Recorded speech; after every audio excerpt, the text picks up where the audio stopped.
മാധ്യമം പോഡ്കാസ്റ്റ്. മാധ്യമം editorial 2026 April 23 വ്യാഴം.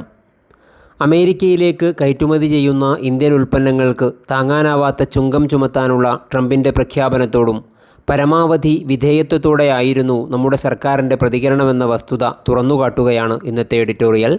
മോദി സർക്കാരിൻ്റെ നയതന്ത്ര പരാജയം. പ്രധാനമന്ത്രി നരേന്ദ്രമോദിയെ നിയന്ത്രിക്കുന്നത് അമേരിക്കൻ പ്രസിഡന്റ് ഡൊണാൾഡ് ട്രംപാണെന്നും ട്രംപ് പറയുന്നതിനനുസരിച്ചാണ് മോദി പ്രവർത്തിക്കുന്നതെന്നും കുറ്റപ്പെടുത്തുന്നു പ്രതിപക്ഷ നേതാവ് രാഹുൽ ഗാന്ധി. അമേരിക്കൻ നേതൃത്വത്തിൽ ഇറാൻ ആക്രമിക്കുന്നതിന് തൊട്ടുമുമ്പ് നരേന്ദ്രമോദി നടത്തിയ ഇസ്രായേൽ സന്ദർശനം ട്രംപിൻ്റെ നിർദ്ദേശമനുസരിച്ചായിരുന്നു എന്നുവരെ രാഹുൽ കുറ്റപ്പെടുത്തി. തമിഴ്നാട്ടിലെ ഇലക്ഷൻ പ്രചരണത്തിൽ പങ്കെടുക്കവേ തൂത്തുക്കുടിയിൽ നടന്ന പൊതുയോഗത്തിലാണ് കോൺഗ്രസ് നേതാവ് പ്രധാനമന്ത്രിയെ കടന്നാക്രമിച്ചത് എന്നതുകൊണ്ട് അത് കേവലം ഇലക്ഷൻ ക്യാമ്പയിനിൻ്റെ ഭാഗമായി അവഗണിക്കാവുന്നതേയുള്ളൂ. പക്ഷേ നരേന്ദ്രമോദി രാജ്യത്തിൻ്റെ പ്രധാനമന്ത്രിയായി അധികാരമേറ്റതു മുതൽ കഴിഞ്ഞ 12 വർഷമായി തുടരുന്ന വിദേശനയം സൂക്ഷ്മമായി നിരീക്ഷിക്കുന്നവർക്കെല്ലാം ബോധ്യപ്പെടുത്തുന്ന ഒരു വസ്തുത രാഹുൽ ഗാന്ധിയുടെ വാക്കുകൾക്ക് അടിവരയിടുന്നതാണെന്ന് ചൂണ്ടിക്കാണിക്കാതെ വയ്യ. ലോകത്തിലെ ഏറ്റവും വലിയ ജനാധിപത്യ രാജ്യം പുലർത്തിവന്ന താരതമ്യേന നിഷ്പക്ഷവും ചേരിചേരായ്മയിൽ അധിഷ്ഠിതവുമായ വിദേശനയം ഇന്ന് തികഞ്ഞ അമേരിക്കൻ വിധേയത്വത്തിനും ഇസ്രായേൽ പക്ഷപാതിത്വത്തിനും വഴിമാറിയിരിക്കുന്നു. ഒരർത്ഥത്തിലും വിശ്വസിക്കാനോ അനുകൂലിക്കാനോ സാധ്യമല്ലാത്ത വികലവും ഭ്രാന്തവും ചഞ്ചലവുമായ സാമ്പത്തിക വിദേശ നയങ്ങളുമായി ലോകത്തെ അടക്കി ഭരിക്കാൻ ശ്രമിക്കുന്ന ട്രംപിനെപ്പോലും പലപ്പോഴും പിന്തുണയ്ക്കുകയോ അതുമല്ലെങ്കിൽ അന്യായ നിലപാടുകൾക്ക് മുന്നിൽ മൗനം ഭജിക്കുകയോ ചെയ്യുന്ന നിലപാടാണ് മോദി ഭരണകൂടം നാളിതുവരെ സ്വീകരിച്ചു വന്നിട്ടുള്ളത്.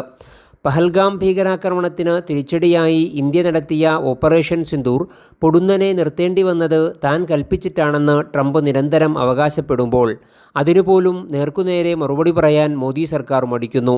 അമേരിക്കയിലേക്ക് കയറ്റുമതി ചെയ്യുന്ന ഇന്ത്യൻ ഉൽപ്പന്നങ്ങൾക്ക് താങ്ങാനാവാത്ത ചുങ്കം ചുമത്താനുള്ള ട്രംപിൻ്റെ പ്രഖ്യാപനത്തോടും പരമാവധി വിധേയത്വത്തോടെയായിരുന്നു നമ്മുടെ സർക്കാരിൻ്റെ പ്രതികരണം. അമേരിക്കൻ വിധേയത്വത്തിൻ്റെ ഭാഗമായി മാത്രമല്ല, സ്വതേ തന്നെ ഇസ്രായേലുമായുള്ള മോദി സർക്കാരിൻ്റെ ഉറ്റ സൗഹൃദവും കൂട്ടുകെട്ടും ആ രാജ്യത്തിൻ്റെ അന്യായമായ സംസ്ഥാപനം മുതൽ നാം അനുവർത്തിച്ചു വന്ന നീതിപൂർവമായ നിലപാടിന് കടകവിരുദ്ധമാണ്. ഇസ്രായേലിൻ്റെ അസ്തിത്വവും പരമാധികാരവും അംഗീകരിച്ചുകൊണ്ടു തന്നെ ജന്മഭൂമിയിൽ നിന്ന് അന്യായമായി പുറന്തള്ളപ്പെട്ട ഫലസ്തീൻ ജനതയുടെ സ്വന്തം ഭൂമിയിൽ ജീവിക്കാനുള്ള അവകാശത്തെ കൂടി വകവച്ചു കൊടുക്കുന്ന സമീപനമായിരുന്നു മുൻ സർക്കാരുകൾ സ്വീകരിച്ചു വന്നത്.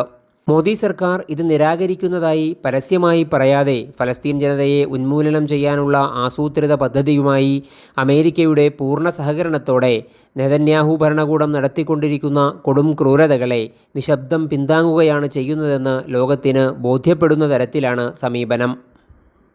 രാഹുൽ ഗാന്ധി ചൂണ്ടിക്കാട്ടിയ പോലെ കഴിഞ്ഞ ഫെബ്രുവരിയിൽ ഇസ്രായേൽ സന്ദർശിച്ച നരേന്ദ്രമോദി രാജ്യത്തിൻ്റെ സെനറ്റിൽ ചെയ്ത പ്രസംഗത്തിൽ ഇന്ത്യയും ഇസ്രായേലും തമ്മിലുള്ള സാംസ്കാരികവും രാഷ്ട്രീയവും സൈനികവുമായ സഹകരണത്തെ വാനോളം ഉയർത്തിക്കാട്ടുകയും ഇന്ത്യൻ ജൂതരുടെ പിതൃഭൂമിയാണെന്ന് ഇസ്രായേലിനെ വാഴ്ത്തുകയുമാണ് ചെയ്തത്.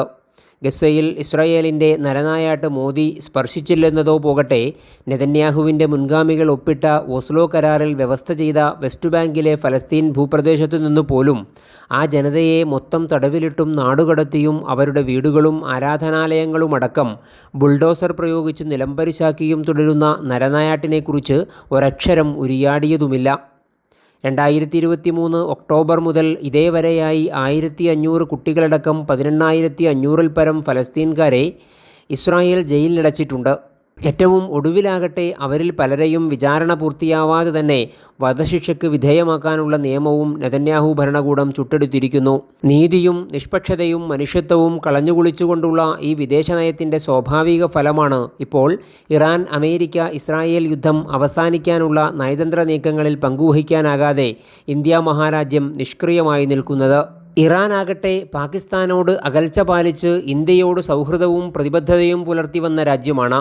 വർഷങ്ങളായി തുടർന്നുവരുന്ന എണ്ണ ഇറക്കുമതി ട്രംപിൻ്റെ സമ്മർദ്ദത്തിനു വഴങ്ങി നിർത്തിവച്ച ഇന്ത്യക്ക് ഇന്നത്തെ വിഷമസന്ധിയിൽ എണ്ണ തരാൻ തയ്യാറായ രാജ്യം കൂടിയാണ് ഇറാൻ. അനേകം ലക്ഷം ഇന്ത്യക്കാർ ഉപജീവനം നേടുകയും ലക്ഷം കോടികൾ സ്വരാജ്യത്തിലേക്ക് അയക്കുക വഴി നമ്മുടെ സമ്പദ് വ്യവസ്ഥയെ താങ്ങി നിർത്തുകയും ചെയ്യുന്ന ഗൾഫ് രാജ്യങ്ങളെ വിഷമസന്ധിയിലാക്കിക്കൊണ്ടിരിക്കുന്ന അമേരിക്ക ഇസ്രായേൽ ഇറാൻ യുദ്ധത്തിൻ്റെ കെടുതികൾ ലോകസമാധാനത്തിനാകെ ഭീഷണി ഉയർത്തിക്കൊണ്ടിരിക്കുന്ന സമയമാണിത്. എത്രയും പെട്ടെന്നത് അവസാനിക്കണമേ എന്നാണ് 140 കോടി ഇന്ത്യക്കാരുടെ കൂടി പ്രാർത്ഥന. പക്ഷേ യുദ്ധവിരാമത്തിനായുള്ള ശ്രമങ്ങളിൽ ഒരു പങ്കും വഹിക്കാനാവാതെ നിഷ്ക്രിയമായിരിക്കുകയാണ് നമ്മുടെ ഭരണകൂടം. അതേസമയം അന്താരാഷ്ട്ര തലത്തിൽ തന്നെ ഒറ്റപ്പെടലിൻ്റെ വക്കിലെത്തി നിൽക്കുന്ന പാകിസ്ഥാൻ പൊടുന്നനെ മധ്യസ്ഥൻ്റെ റോളിൽ രംഗപ്രവേശം ചെയ്ത് സമാധാന ചർച്ചകൾക്ക് ഇസ്ലാമാബാദിൽ വേദിയൊരുക്കിക്കൊണ്ട് ലോകത്തിൻ്റെ ശ്രദ്ധയും കയ്യടിയും പിടിച്ചുപറ്റിയിരിക്കുന്നു. US-ഇറാൻ ചർച്ചകൾ വിജയിച്ചാലും ഇല്ലെങ്കിലും അവസരം പരമാവധി മുതലാക്കുന്നുണ്ട് പാകിസ്ഥാൻ. ഈ വിധിവൈപരീത്യം പുനഃപരിശോധിക്കുകയെങ്കിലും ചെയ്യാനുള്ള ആർജവം മോദി സർക്കാരിനുണ്ടാവുമോ എന്നതാണ് ദേശാഭിമാനികളെ സംബന്ധിച്ചിടത്തോളം ഉത്കണ്ഠാജനകമായ ചോദ്യം. മാധ്യമം പോഡ്കാസ്റ്റ്.